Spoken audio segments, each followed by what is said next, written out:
your exit, buddy, okay? Now, there is a lot of marmots out here. They actually really love to burrow right underneath our train tracks, and they're not shy of people at all.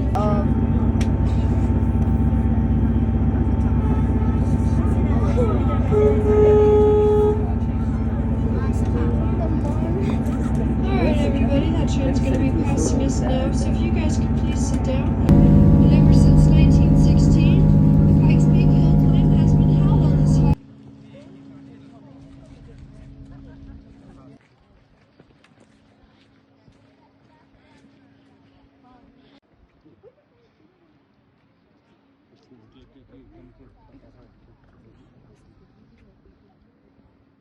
About a storm